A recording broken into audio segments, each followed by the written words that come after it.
નમસ્કાર મિત્રો, સમર્પણ ટૂર એન્ડ ટ્રાવેલ્સથી હું છું ગીતેશ જોશી. અમારી 31 માર્ચમાં અમારી ટૂર સ્ટાર્ટ થઈ હતી નેપાળ યાત્રા પ્રવાસ માટે, અને આજે યાત્રા પ્રવાસનો અંતિમ દિવસ છે. આજે અમે પ્લેન દ્વારા સાહેબશ્રી પ્લેન દ્વારા પરત થવાના છે. તો કલ્પેશભાઈ, ડૉક્ટર સાહેબ કલ્પેશભાઈ અને એમના ધર્મપત્ની સોનલબેન અમારા સાથે જોડાયેલા હતા યાત્રા પ્રવાસમાં.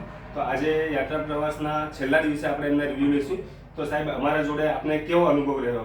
કારણ કે અમે જે પણ લોકોના એક્સપિરિયન્સ હોય છે ને, એ છેલ્લા દિવસે જ અમે લોકો જોડે શેર કરતા હોઈએ છીએ. કારણ કે શરૂઆતના ડેજ ઉપર તો બધું સારું જ હોય છે, પણ છેલ્લા દિવસના જે રિવ્યૂ હોય છે એ ફાઇનલી રિવ્યૂ ગણાય કે ભાઈ તમને કેવું રહ્યું અમારા જોડે. તો સાહેબ, આપનો કેવો અનુભવ છે અમારી જોડે? ખૂબ જ સરસ અનુભવ રહ્યો. કારણ કે કોઈ પણ ટ્રાવેલ્સમાં જ્યારે મુસાફરી કરતા હોઈએ ત્યારે 3 વસ્તુ ખૂબ અગત્યની હોય છે. એક તો રહેવાની વ્યવસ્થા, જમવાની વ્યવસ્થા અને જે સાથે સ્ટાફ આવતો હોય છે એનું કોઓપરેશન.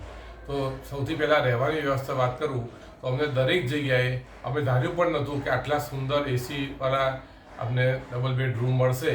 તો દરેક જગ્યાએ કોઈ જગ્યાએ તકલીફ પડી નહીં. ગરમ પાણી, અને સૌથી અગત્યની વસ્તુ એમ કે અમે અગાઉ પણ ટ્રાવેલ્સમાં ગયેલા, પણ સૌથી એક અગત્યનો પોઈન્ટ જોવા મળ્યો કે સૌથી હેડેક જે ગણાય એ સામાનનો હોય છે.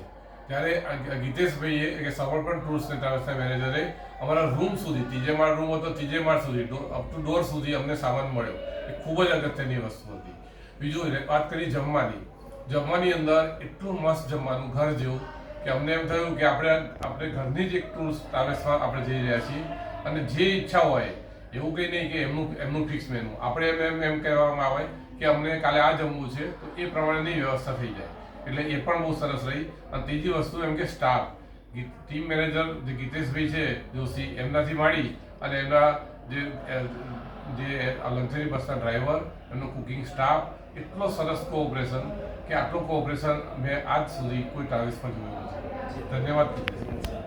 બેન, થોડો આપનો અનુભવ જણાવશો? સોનલબેન થોડો એમનો અનુભવ જણાવશે. બેન, આપને અમારી ટૂરમાં કેવો અનુભવ રહ્યો? કેવું ગ્રુપ મળ્યું? થોડું જણાવશો? ગ્રુપ બી અમારું બહુ સરસ હતું.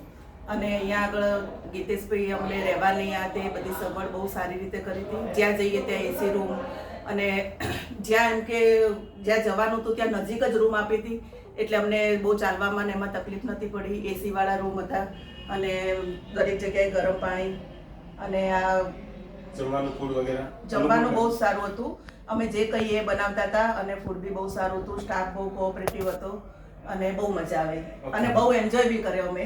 ધન્યવાદ, ખૂબ ખૂબ આભાર.